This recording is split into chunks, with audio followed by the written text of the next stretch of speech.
Los verdaderos dioses de Israel no es Yahvé. Legeeks, pensé que iba a decir no es IA, porque hay tantos videos que salen con el no es IA al lado que es carajo. O voz real al lado o algo así.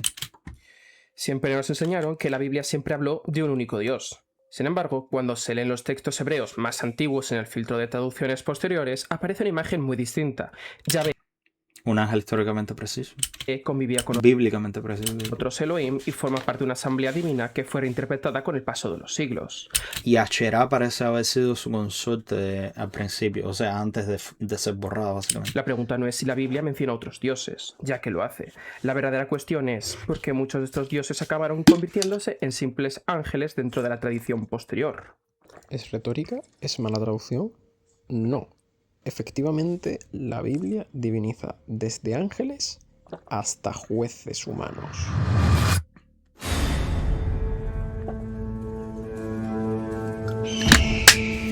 Muy mono. La imagen de un Israel completamente monoteísta desde sus orígenes no es la que refleja necesariamente los textos más antiguos. Exacto. Numerosos especialistas sostienen que la religión israelita evolucionó desde una etapa en la que Yahvé era el dios propio de Israel, sin negar todavía la existencia de otras divinidades. Lo que se exigía era fidelidad exclusiva a Yahvé, no la inexistencia de los demás dioses. No tendrás otros dioses delante de mí. El primer mandamiento resulta revelador precisamente porque Me gusta esa pintura. Está durísima.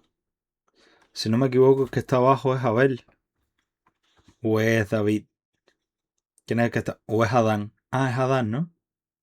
Es Adán y esta es la serpiente. No me entero. no dice que esos dioses no existan, lo que prohíbe es adorarlos. Es un mandato de exclusividad religiosa, algo que encaja mejor En el principio, no solo después de su asociación de él y Lu.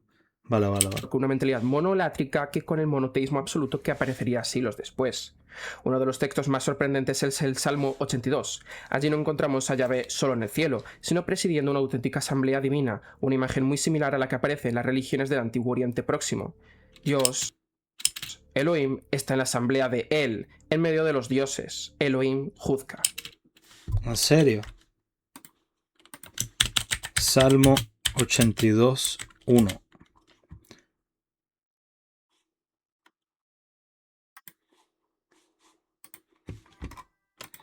En español y explica. Dios preside la gran asamblea rodeado de los dioses de esta sentencia. Dios está en la reunión de los dioses, en medio de los dioses juzga. Sobre un agosto concilio. El significado exacto de quiénes son estos dioses, Elohim en hebreo, genera dos posturas principales entre los eruditos. Jueces y gobernantes humanos. Se les llama dioses porque actúan como representantes oficiales de la justicia de Dios en la tierra. No lo creo. Otra postura sugiere que el Salmo describe una corte celestial. En esta visión los dioses son seres espirituales o ángeles a quienes Dios asignó el cuidado de las naciones. ¿No habrás pensado en una postura 3 de que probablemente son otros dioses cananeos, ya que el mismo Elohim es un dios cananeo? No sé, no contemplaste la posibilidad. ¿Qué beneficios políticos y económicos es conveniente adorar un dios? Porque tener varias panteones de dioses hace difícil controlar a la población y también la vida social. Cada templo recaudaba ofrendas y servían como tesoreros. Cuando tienes un monoteísmo es más fácil manipular a la gente, es más fácil centralizar el gobierno. Por eso es que los gobiernos monoteístas tienden a ser más centralizados que los politeístas. ¿Sabes lo que te digo? La repartición de las naciones y el dios que dice es Elión. Vale. Más adelante, el mismo Salmo añade una frase todavía más llamativa. Yo dije, vosotros sois dioses, todos vosotros hijos del Altísimo, pero moriréis como hombres. El hebreo emplea la misma palabra Elohim tanto para Yahvé como para esos otros seres. Aunque algunas traducciones modernas intentan suavizar el pasaje utilizando expresiones como jueces o poderosos, el texto original conserva la imagen de un consejo divino. La misma idea aparece en una de las variantes textuales más importantes del Antiguo Testamento. En los manuscritos de Qumran y en la Septuaginta, Deuteronomio describe cómo el Altísimo contribuye a las naciones entre los hijos de Dios. Cuando el Altísimo repartió las naciones, fijó sus límites según el número de los hijos de Dios, pero la porción de Yahvé fue su pueblo, Jacob. Vale. Entonces Yahvé es parte de un panteón más grande y él solo se está quedando con un fragmento. Jacob, con la parte de Canaán en específico, y los demás dioses se quedaron con otras partes del mundo. Es lo que me estás tratando de decir. Sin embargo, muchas Biblias posteriores sustituyeron hijos de Dios por hijos de Israel, eliminando así una referencia que sugería la existencia de un consejo celestial compuesto por múltiples seres divinos. La misma expresión vuelve a aparecer en el relato antiguo al diluvio. Los hijos de Dios vieron que las hijas de los hombres eran hermosas. Ajá. Curiosamente, Espérate, los hijos de Dios eran otros dioses, cabrón. Los Nephilim son hijos de humanas con otros dioses. Cabrón. ¿Acaso existe la posibilidad de que cuando la Biblia dice que los hijos... No me jodas que la cae. Que los hijos... Sí, son de semidioses. Vale. Hijos de Dios se acostaron con humanas. Se estaba refiriendo a otros dioses cananeos. Si existe esa posibilidad, es una teoría debatida por estudiosos que relaciona el texto con el panteón cananeo. La expresión hijos de Dios, Nei Elohim, muy parecida a textos de Ugarit, referencia al dios principal Él y su consejo divino en Canaán. Intención de la Biblia de quitar poder a otros dioses y llamarlos rebeldes. Reyes poderosos o tiranos que se creían de origen divino. Ángeles rebeldes, descendientes piadosos de Set, mezclados con gente violenta de Caín. Pero eso no explicaría que sus hijos Nephilim fueran gigantes semidioses. Qué mal escribí yo eso.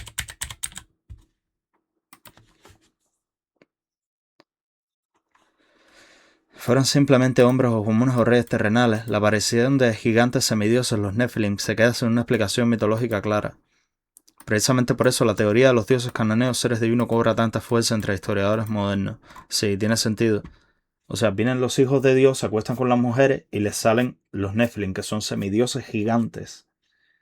¿Sabes lo que te digo? Vamos a poner una imagen de un Nephilim. Nephilim Bible. ¿Cómo se los imaginan? Pues son gigantes. Son literalmente semidioses, cabrón. ¿Sabes lo que te digo? Son hijos de dioses con humanas. Dioses que vinieron y se casaron con humanas. Como Zeus cuando se pone friki. Así mismo se pusieron algunos dioses cananeos. ¿Sabes lo que te digo? Vamos a ir. el texto nunca utiliza la palabra Tiene sentido para mí. Acabo de darle mucho más sentido a mi vida. Mira el párrafo donde se menciona a los Nephilim. Vamos. Párrafo de la Biblia donde se menciona a los Nephilim. Cuando los hombres comenzaron a multiplicarse sobre la tierra y nacieron hijas, los hijos de Dios vieron que las hijas de los hombres eran hermosas. Tomaron para sí mujeres, escogiendo entre todas. Había gigantes en la tierra en aquellos días, y también después de que se llegaron los hijos de... Déjame buscar Génesis 6, 1 a 4. Génesis 6, 1 a 4.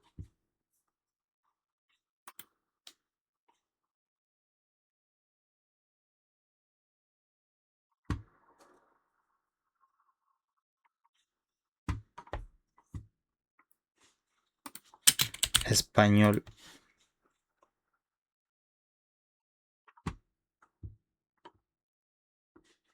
Mira aquí como dice que son ángeles. Sí, claro, son ángeles, por supuesto. Perdón, tío. Yahweh dijo, mi ruaj no permanecerá entre estos hombres para siempre, porque ellos son carne, por lo tanto sus días serán 120 años. Ahora los gigantes estaban sobre la tierra en aquellos días, y después de eso, cuando los hijos de los se llegaron a las hijas de los hombres,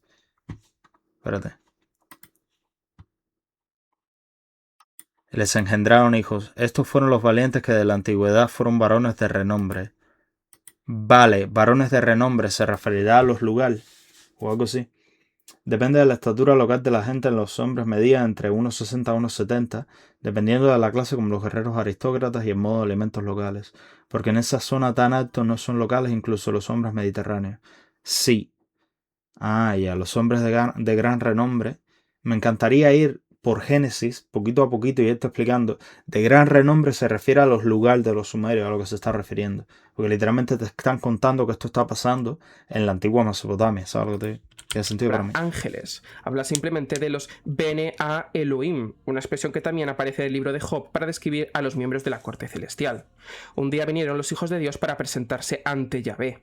Esta repetición sugiere que, al menos en los textos más antiguos, esos hijos de Dios formaban parte de una comunidad divina alrededor de Yahvé. En la versión griega se les llama héroes, ¿vale? Y no de la angeología desarrollada siglos más tarde. Incluso algunos de los famosos plurales atribuidos a Dios parecen conservar el recuerdo de esa antigua concepción. Hagamos al hombre a nuestra imagen. Descendamos y confundamos allí su lengua. Aunque la tradición judía y cristiana ofreció distintas explicaciones para estos plurales, numerosos investigadores consideran que reflejan la imagen de Yahvé deliberando ante su corte celestial. Ciertamente, el título de Elohim no se reserva exclusivamente a Yahvé. De hecho, se aplica a jueces, gobernantes, representantes, varios, etcétera, etcétera, etcétera. Es más, tenemos el caso, por ejemplo, del libro del Éxodo, donde en el capítulo 21 y 22, precisamente Elohim se traduce como jueces, por lo general. De hecho, me estoy dando cuenta de que hay algo un poco extraño aquí. Está ocurriendo algo similar a lo que pasó con la mitología griega. Que el dios en jefe, el de arriba, el padre, es él. Entonces tiene descendientes, y entre sus descendientes está Yahvé, pero entonces en algún punto, por razones políticas, es necesario poner a Yahvé por encima de los demás dioses y entonces reemplazan a él con Yahvé. De la misma manera que en algún punto decidieron coger a Horus y reemplazar a Ra con Horus y poner a Horus arriba de todo el mundo. Y es el más duro. Pues ahora Horus es más duro. ¿Por qué? Porque me da la gana a mí y ya. Y ahora Yahvé es el más duro de todos los más duros. ¿Por qué? Porque me da la gana a mí y ya. Literalmente pasó algo muy similar. Ahí fue tan obvio que no lo llegaron a taparlo. Sí. Precisamente Elohim se traduce como jueces, por lo general. De hecho, si uno se va a la Reina Valera, la Torre Samad, a la Biblia de Navarra, la de Jerusalén, la Biblia del Rey Jacobo, muchas... Entonces están admitiendo que Elohim es plural. ¿Y por qué cuando pone el mismísimo principio de la Biblia no dicen que los dioses crearon los cielos y la tierra? A ver, ¿por qué? Muchas de las distintas ediciones que hay, por lo general suele ser esto traducido como jueces, ya que en el contexto del esclavo que desea... Esto en el contexto del esclavo que desea quedarse y es llevado ante Elohim, y bueno, pues hay una serie de disputas de propiedad que se llevan ante esos mismos Elohim, ¿no? Eso es lo que ocurre en estos dos capítulos. Otro caso es el del libro de los Salmos. Por ejemplo, en el versículo del 1 al, por ejemplo, los versículos del 1 al 6 del capítulo 82, donde dice: Yo dije, vosotros sois dioses, e hijos del Altísimo, todos vosotros. Es decir, se está hablando de, y deificando, por así decirlo, bajo el mismo título, porque aquí se usa el título de Elohim, bajo el mismo título que se le da a Yahvé. Para notar esto hay que irse a los textos originales en hebreo, que está, no lo han quitado desde luego. Pero bueno, quizá el caso más llamativo y más explícito sea el de Moisés. Porque en el primer versículo del 7º capítulo del libro del Éxodo se reza que: dijo además el Señor a Moisés: mira que te he constituido Dios de Faraón, y Aarón tu hermano será tu profeta. Esto se puede comparar perfectamente con el versículo 16 del capítulo 4 del mismo libro del Éxodo, donde Moisés se dice que será como Dios para Aarón. Entonces, teniendo esto en cuenta, esta designación funcional, digamos que hace que Moisés actúe con una autoridad divina ante el propio faraón, y a Aarón se le deja de profeta, de su portavoz. Es más, esto mismo quizá pudiera contribuir. Entonces en las alabanzas, en vez de que viva Dios, hay que decir que viva Elohim. Sí. A percepciones populares de la propia divinidad de Moisés, que es algo que se narra en el propio libro del Éxodo. No hay nada más que ver en el episodio del becerro de oro, del capítulo 32 del libro del Éxodo, donde mientras Moisés está en el monte, el pueblo presiona a Aarón y le dice: haznos dioses que vayan delante de nosotros, porque a este Moisés no sabemos qué le haya acontecido. Entonces Aarón lo que hace es fabricar un becerro de oro y proclama: este es tu Dios, oh Israel, que te sacó de la tierra de Egipto. De aquí yo sacaría la lectura, que me parece bastante plausible, de que pudiera ser que Aarón intentara desviar o canalizar las creencias populares que asimilaban a Moisés con lo divino, que de hecho están reforzadas por el título de Elohim que le dan y los propios milagros, ofreciendo un objeto de culto tangible, digamos vacío, en este caso el becerro de oro, como representación del propio Yahvé. Esto para evitar que divinizaran directamente a Moisés. De hecho, tiene mucho sentido que sea así, precisamente porque justifica más dentro de la propia lógica del texto que se condene la idolatría de este acto, más allá Tiene sentido evidentemente para mí. de la cuestión teológica bíblica de que no se puede representar a Yahvé y mucho menos adorar cualquier tipo de imagen que intente representar lo que hay en el cielo o lo que hay en la tierra, según parafraseando la propia Biblia. De hecho, de esto mismo que estamos hablando, de divinizar otras figuras y demás, ya lo hemos visto que ocurre tanto con gobernantes como con propios ángeles. Pero bueno, sobran los casos. De hecho, quizá ese pudiera ser también el caso de Jesús. Quiero decir, en el Evangelio de Juan ocurre algo bastante curioso, porque también podemos encontrar un uso flexible de términos que se entienden divinos. Es más, en el versículo número 28 del capítulo 20 del propio Evangelio de Juan se dice que respondió Tomás y le dijo, Señor mío y Dios mío. Claro, Juan Tomás Diodimo confiesa al Jesús de Nazaret supuestamente resucitado con un título divino pleno, tras precisamente él corroborar, según sus creencias, que había resucitado Esto es un libio, ¿no? metiéndole el dedo en la llaga. Entonces, esta precisa confesión que se hace, junto con el propio prólogo joánico de Juan 1.1, de que el verbo era Dios, etcétera, etcétera, pudiera leerse también como una expresión quizá de binitarismo, de padre e hijo y de verbo como divinos, o inclusive de una suerte de triteísmo implícito. La cuestión es que hay una tensión aquí bastante notable con el unitarismo más estricto que tiene el cristianismo primitivo de Pablo de Tarso y sus seguidores, y el de los apóstoles de Jesús de Nazaret, los jesuanos, que eran básicamente judíos mesiánicos de la época, ya que es bien sabido que Pablo de Tarso enfatiza un monoteísmo funcional, citándolo a él mismo en el versículo sexto del octavo capítulo de la primera epístola a los Corintios, donde dice, para nosotros, sin embargo, solo hay un Dios, el Padre, y un solo Señor, Jesucristo. Entonces aquí evidentemente no se equipara ontológicamente a Jesús de Nazaret con el Padre de forma plena, ni los primeros seguidores judíos de Jesús precisamente lo veían a él como nada más allá de un Mesías exaltado, en lo Un absoluto profeta. como un Dios coigual, mucho Otro menos profeta más dijeron, ah, mira, Moisés, segunda parte. Si Moisés no era tan bueno, ¿por qué le hicieron Moisés 2? Padre.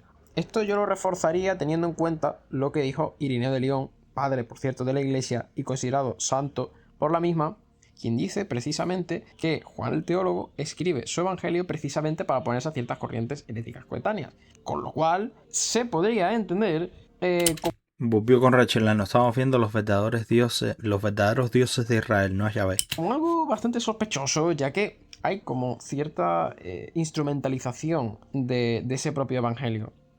No sé, al menos yo entiendo que pareciera que no lo estuviera escribiendo por una cuestión de revelación ni nada así, sino más simplemente por contradecir a unas corrientes con las cuales no se ha dado. No es herejía, no es herejía. Es peor.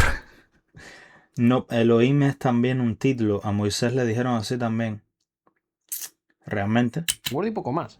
Pero bueno, la cuestión es que Ireneo de León, en el capítulo 11 de su tercer libro de Contra las herejías, dice lo siguiente. Juan, el discípulo del Señor, predica esta fe y busca, mediante la escritura de su evangelio, eliminar aquel error que Cerinto había diseminado entre los hombres, y mucho tiempo antes por los llamados Nicolaitas para confundirlos y persuadirlos de que hay un solo Dios que hizo todas las cosas por su verbo, y no, como ellos alegan, que el Creador era uno, pero el Padre del Señor otro, y que el Hijo del Creador era uno, pero el Cristo de arriba otro.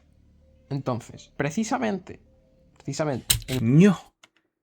Me encanta esta foto. Qué clase de aura, Dios mío. Silencio por 10 segundos. Vamos a apreciar esa imagen.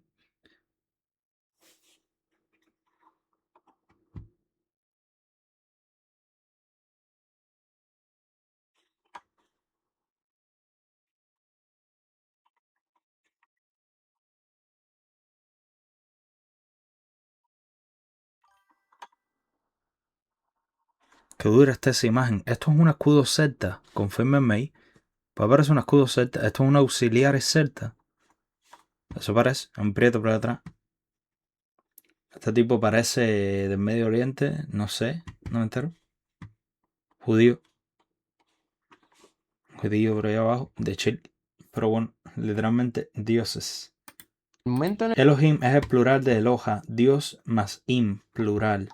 Vale, dioses. el que Irineo presenta simplemente a Juan como un combatiente a Cerinto por separarlo Cerinto a Jesús de Nazaret de su contraparte humana y su contraparte divinificada, a los nicolaitas, Ya me ha baneado 2 mensajes.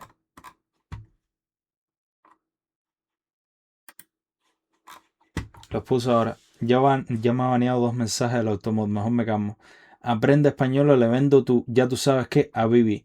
Aprende español o le daré, ya tú sabes qué, a no sé quién. En realidad lo que te censuraron fue la palabra prepucio, pero bueno. Perdón.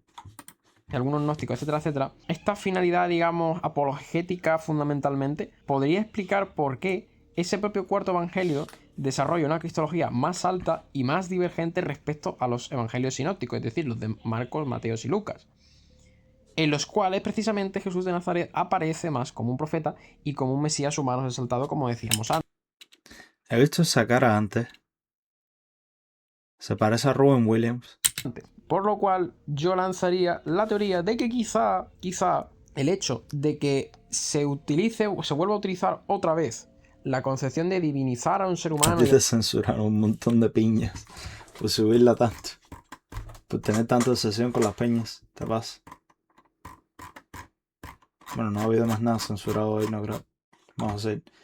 No se tendría que ver mejor la imagen para saber de dónde es el escudo. Ah, vale, vale. demás que hemos estado viendo durante todos estos ejemplos en la Biblia sea consecuencia de que el propio Juan ponga en boca precisamente de Juan Tomás Diodimo cuestiones ¿Ustedes escuchan algo por ahí atrás? ponga en boca precisamente de Juan Tomás Diodimo cuestiones cristológicas que no estaban originalmente en los evangelios más antiguos y que de hecho esas propias cuestiones teológicas contradigan esos mismos evangelios. Esto es acento de las Islas Canarias, ¿eh? Pues se parece un poco al acento cubano, pero también se parece bastante a Dallas. Se parece al acento de Dallas. Leon es, ya tú sabes qué, así que échale mente al por qué le gustan tanto las piñas. Literal. Algo que no ocurre en Y él te respondería, y a mucha honra. los demás y que de hecho ni siquiera hay nadie Le da una cachetada. o dentro de los propios evangelios que cuestione ese tipo de concepciones que hace el propio Juan Tomás, soltando León, tienes que empezar a amenazar a la gente con dibujarlos embarazados. Eso sí les asusta. Lo de mandarlo al gulag, ellos saben que estás bromeando, pero cuando les dices que les vas a dibujar embarazados, ahí sí que no van a saber si estás bromeando o no. ¿Sabes lo que te digo? Así es como deberías amenazar a la gente. yo mismo, como digo, la teoría de que quizá eso fuere relacionado con lo que dice Ireneo de León, ¿Esto es un gigante Nephilim o esto es indio? ¿Qué carajo estoy viendo? de que este señor escribió un evangelio por cuestiones más didácticas que otra cosa, más Este Dante, ¿no? que por contar cuestiones que ocurrieron en ese momento. Y quizás, solo quizás, estuviera alterando precisamente ideas, conceptos y cosas que se dijeron en esa misma época y en ese mismo momento para pasarlo por su filtro teológico, el cual sí estaría de nuevo, o parece estar, divinizando a Jesús de Nazaret. Aunque todo con eso hay que decir, su divinización Ah, ese era Goliath, vale. no Ya me veo los directos cada vez que Pandro y Grey están online. se Sí. hace comparándole, al menos cuanto más lo hace, no lo hace comparándolo con Yahvé, ¿Quién dice que es broma? Recuerda que aprobó una carrera de artes. Puedo ser no lo hace comparándolo con el Padre, porque en el texto se habla de, originalmente al menos, de como un dios, o sea, en minúscula. Si lo traducimos literal del griego sería un dios, no el dios, que sería la traducción literal que se hace cuando se quiere hablar de lo que nosotros escribimos como Dios con mayúscula, para que nos entendamos, ¿no?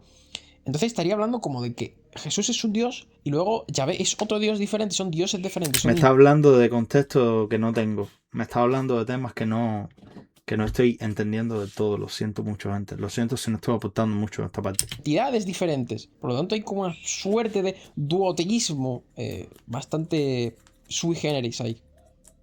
Si el Antiguo Da la Testamento impresión, pero tendría que estudiarlo más para enterarme. conserva huellas de un antiguo consejo divino, surge una pregunta inevitable. ¿En qué momento esos dioses dejaron de Esa imagen ser también está dioses dura, para de hecho. convertirse en ángeles? La respuesta que proponen numerosos especialistas no es que los textos cambiaran por completo, sino que cambió la forma de interpretarlos. A medida que el judaísmo evolucionó hacia un monoteísmo estricto, las referencias a otros seres divinos comenzaron a resultar incómodas y fueron reinterpretadas como simplemente servidores de Yahvé. Un buen ejemplo se encuentra en el propio lenguaje. La palabra hebrea malak, traducida como ángel, no designa originalmente una especie de ser sobrenatural. Malaca. Que en la versión griega, cuando habla de Jesús, le llama Dios, le llama un Dios. Su significado literal es mensajero y puede aplicarse tanto Estás perdido de eso que ni siquiera es un rabino hablando a la Torah. Sí, ¿eh? a mensajeros humanos como celestiales. Es decir, un malak describe una función, pero no una naturaleza. Los textos más antiguos no presentan todavía la elaborada jerarquía angelical que aparecerá siglos después. En cambio, cuando la Biblia quiere hablar de los miembros de la corte celestial, utiliza con frecuencia otra expresión. Un día vinieron los hijos de Dios para presentarse ante Yahvé. El texto no habla de ángeles, sino de Bene Elohim, los hijos de Dios. Entre ellos aparece incluso el Satán, que en este contexto no es el diablo del cristianismo, sino un miembro de la corte divina cuya función consiste en actuar como acusador o fiscal. Todo el relato transcurre dentro de una asamblea celestial, pero no de una reunión de ángeles tal como lo entiende la tradición posterior. Esta reinterpretación también puede observarse en las traducciones antiguas. Clase ahora En tienes. varios pasajes donde el hebreo decía hijos de Dios, la Septuaginta, la traducción griega realizada entre los siglos III y II antes de la era común, optó por traducir la expresión como ángeles de Dios. El cambio parece mejor, pero modifica profundamente el significado del texto. Donde antes existía un consejo de seres divinos, ahora aparece un grupo de mensajeros subordinados. Un caso especialmente conocido es Deuteronomio 32. Cuando el Altísimo repartió las naciones, fijó sus límites según el número de los hijos Sí, por supuesto. de Dios. En la tradición posterior, esa escena dejó de entenderse como el reparto de las naciones entre distintas potestades divinas y pasó a leerse desde una perspectiva completamente monoteísta, donde todos los seres eran simplemente ángeles al servicio de un único Dios. Algo similar ocurrió en el Salmo 82. Dios está en la asamblea de Él, en medio de los dioses, juzga. Durante siglos, Dios está en la asamblea Dios está en la asamblea de él, en medio de los dioses, juzga. ¿Esa fue la misma que yo busqué? Sí, la misma que busqué. de Él, en medio de los dioses, juzga. Durante siglos, muchos comentaristas identificaron a esos dioses con jueces humanos o con ángeles, aunque el hebreo utiliza nuevamente la palabra Elohim. La reinterpretación permitía conservar el texto sin aceptar que describiera una auténtica asamblea divina. Las tradiciones judías tardías y, sobre todo, el cristianismo primitivo identificaron a estos personajes con ángeles caídos. Sin embargo, el relato nunca emplea la palabra malak. Esa asociación pertenece a una interpretación posterior, desarrollada para encajar el pasaje dentro de una teología donde ya no había lugar para otros seres divinos independientes. Ah, ya, entiendo. Con el paso de los siglos, especialmente durante el periodo del Segundo Templo, la angelología se desarrolló enormemente. Figuras como Miguel, Gabriel o Rafael adquirieron protagonismo, mientras que las antiguas referencias al Consejo Divino fueron reinterpretadas bajo ese nuevo marco teológico. Los textos permanecieron prácticamente iguales. Eso sí, lo que cambió fue la manera de leerlos. Eso no significa que alguien reescribiera toda la Biblia para ocultar un pasado politeísta. Si vemos la etimología del término, Elohim es un término hebreo que significa algo así como dioses. Aunque hay veces, ya lo veremos más adelante, que se reinterpreta el término y se traduce de otras maneras diferentes, pero esencialmente en hebreo significa básicamente dioses en plural. Sí. De hecho, deriva de la raíz semítica il o kel, que significa directamente Dios, poder, divinidad, etcétera, etcétera. Y esto se le añade el singular Eloah, de ahí la forma con terminación im, que es precisamente morfológicamente un plural masculino. Y bueno, este término se usa bastante. De hecho, en la Biblia hebrea se usa más o menos unas 2500 veces y a menudo con verbos y adjetivos en singular cuando se refiere a Yahvé, pero en plural cuando se alude a dioses extranjeros, ángeles, entidades varias, etcétera, etcétera, etcétera. Hay que aclarar una cosa importantísima. En muchas ocasiones se ha sostenido que la utilización de Elohim en la Biblia es básicamente un plural majestático. Que bueno, ¿esto qué es? Pues esto es básicamente una forma plural que sirve para expresar majestuosidad, excelencia, intensificación y demás de un término que a priori es singular. Es bastante similar, por ejemplo, al nosotros, que se utiliza sobre todo en monarcas europeos y demás. Sin embargo, esto tiene varios problemas. Por ejemplo, algunos gramáticos, como Wilhelm Gesenius, la defendieron, pero, sin embargo, si analizamos el recurso retórico del plural majestático en la Biblia, nos encontramos con que aparece claramente en contextos posteriores. Con ello queda claro que no hay evidencias sólidas de su uso generalizado en el hebreo bíblico antiguo ni en las lenguas semíticas adyacentes, véase por ejemplo el ugarítico y demás, precisamente para deidades. Aunque, eso sí, hay casos en los que Elohim va acompañado de verbos. La idea de plural majestático es una pelotudez para justificar el hecho de que solían ser politeístas, por supuesto. Es la misma impresión que me dio a mí. O pronombres en plural. Por ejemplo, tenemos el caso del libro del Génesis, donde esto es algo más o menos recurrente. Por ejemplo, en el versículo 13 del capítulo 20 o en el 7 del capítulo 35. Aunque eso sí, resulta anómalo si se trata solo de un singular intensificado, todo hay que decirlo. En otro orden de cosas, estudios de crítica histórica comparativa que se han hecho del Antiguo Oriente Próximo, como por ejemplo los de Mark S. Smith, apuntan precisamente a un origen en contextos ya... Hay términos más importantes como Elión y nunca aparecen en plural. Vale, ya volví. ¿De qué me perdí? Te acabas de perder una clase de explicación más larga tratando de explicar diferentes cosas sobre la Biblia, sobre Dios, sobre Jesús y demás. Que bueno, estuvo denso con carajo. Más o menos bien conocidos aquí, que podríamos decir monolátricos, de lo que sería el yavismo, es decir, el precedente del judaísmo. Entonces, claro, en estos contextos precisamente Elohim funcionaría como un término colectivo, ya residual, en la época en la que empezó a practicarse el judaísmo, de un panteón, una suerte de panteón cananeo, donde habría quedado, digamos, esos resquicios en todos los usos que se hace de Elohim dentro del Antiguo Testamento. De hecho, esto es algo de lo que ya hemos hablado en más de alguna ocasión, sobre cómo precisamente... Depende, puede ser que en la lengua cananea no tuviera un plural común para esa palabra. Quizá. Yahvé se inventaría o crearía, o eso parece, porque desde luego aparece de la nada el dios Yahvé, y se integraría de alguna u otra forma. Espérate, esto se supone que es la Jerusalén antigua. Ño, ¿qué clase ahora tiene esto? Dios mío, pero y estas El pinturas panteón tan cananeo buenas. ya ¿De dónde saca este tipo esta arte tan buena, Dios mío? Qué bueno está esto. persistente Ah, porque este es Jesús, por supuesto. No estaba prestando atención. Qué bueno está esto, Dios mío. en un proceso de La evolución lingüística es rara. Atentamente, un lingüista. ¿Eres lingüista? monolatrización bastante progresivo. Entonces, este proceso precisamente, por así decirlo, coincide en los escritos, digamos, exílicos y posexílicos. Esto puede verse, por ejemplo, en el propio libro de Isaías, sobre todo en los capítulos del 40 al 55. En fin, básicamente la forma plural de Elohim se interpreta mejor desde una perspectiva historiográfica como simplemente un rastro lingüístico y conceptual de un trasfondo politeísta, ciertamente monolátrico, no catenoteísta como sería el sentido más clásico, el que estamos acostumbrados en las religiones nativas europeas, por ejemplo, pero fue politeísta al fin y al cabo. Y bueno, en ese mismo politeísmo monolátrico también se reconoce una suerte de consejo divino, lo cual Este se supone que es Abraham interpretado después por la Europa del Renacimiento, bro. se ve precisamente en el capítulo 82 del libro de los Salmos. Y los representa a todos como blancos. Son todos blancos, son todos europeos. Porque, bueno. Me gradué de lengua y educación, soy ilustrador novato. Vale. Colorimetrista y trabajo en ventas. Vale, entiendo. Y precisamente esto desmentiría el hecho de que fuera un recurso meramente retórico de majestad inventado ad hoc. Quizá la gran pregunta no sea si la Biblia menciona a otros dioses. Eso es mentira. Los plurales en hebreo se construyen poniendo M. Sería algo así como Elionim o Elim. Sí, exactamente. Sino cuánto Poniendo IM. ha cambiado nuestra forma de leerla. Detrás de muchos pasajes que hoy interpretamos como referencias a ángeles, parecen conservar las huellas de una antigua cosmología mucho más compleja, donde Yahvé compartía el escenario con otros, Elohim.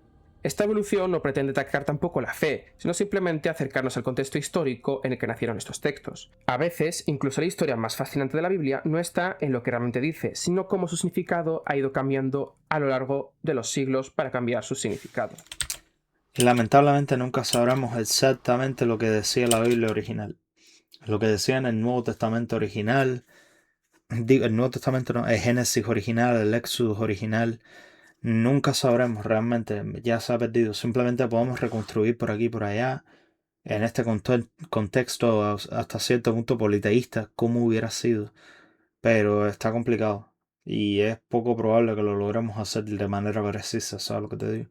Así que es un poco triste, que es un poco de historia perdida también.